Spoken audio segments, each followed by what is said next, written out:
Dans les magasins des villages huicholes, l'estérone, qui contient le composant actif 2,4-D, est entreposé juste à côté des produits alimentaires.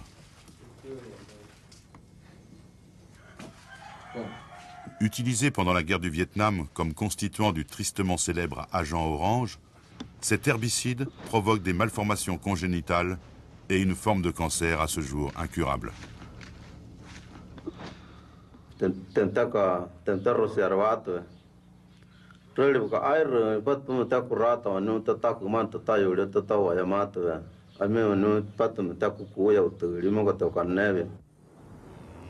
Un autre problème affecte les communautés huicholes. Les paysans qui font passer leur bétail dans des bains de produits antitiques le font en effet généralement à proximité des cours d'eau, ce qui entraîne inévitablement l'empoisonnement de l'eau destinée à la consommation.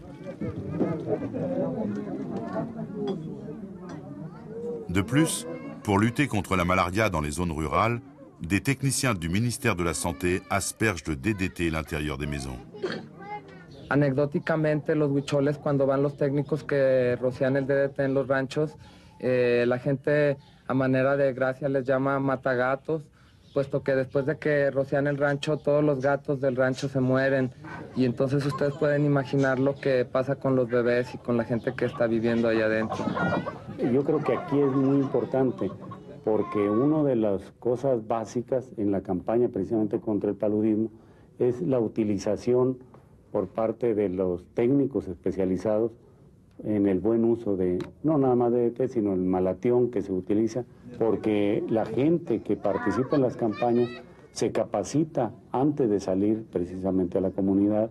Si hay alguna desviación de ella, conviene reportarla. Dans la communauté de San Andrés Coamiata, les techniciens du ministère de la Santé sont partis en laissant derrière eux de grandes quantités de DDT. Depuis, les huicholes s'en servent au quotidien pour éliminer puces et poux. Lo ponen antes de acostarse, no debajo así del colchón o al suelo así. A veces la gente también se aguanta, ¿no? Así para que no les pica los pulgas. Y así que un niño se le murió por eso, porque lo bañó, ¿no? Así se puso.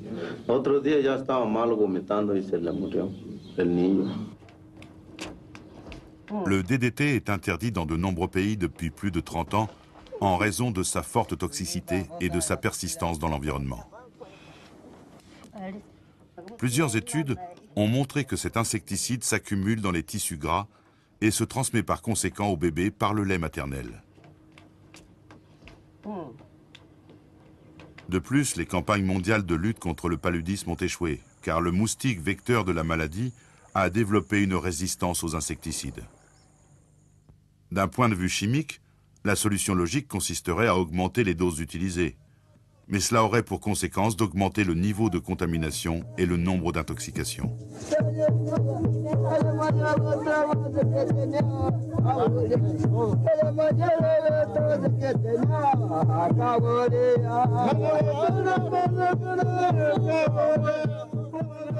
La plupart des gouvernements, dont celui du Mexique, ont signé différents accords internationaux dans les domaines de la santé, de l'environnement et du travail.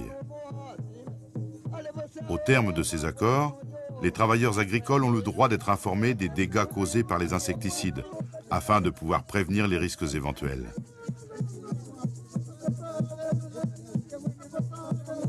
Ces mêmes textes prévoient également que soit assurée la protection des journaliers contre l'exposition aux insecticides.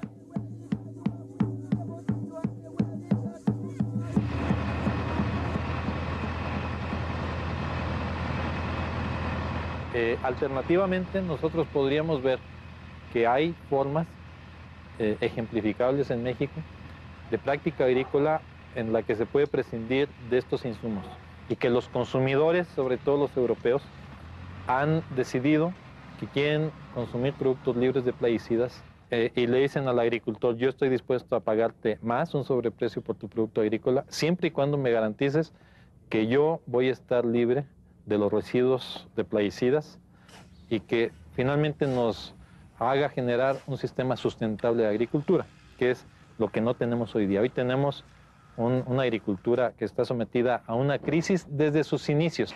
In Mexico, there's a tremendous richness of traditional techniques in agriculture.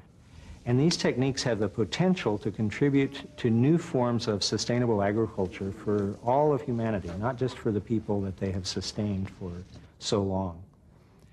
But it's very important also to understand that these techniques will not be able to make a contribution if the cultures on which they're based no longer exist.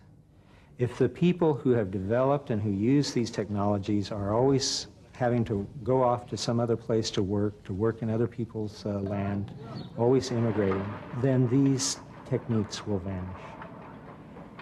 These people who practice these techniques must have a control over their own land. They have to have power over their own land and lives.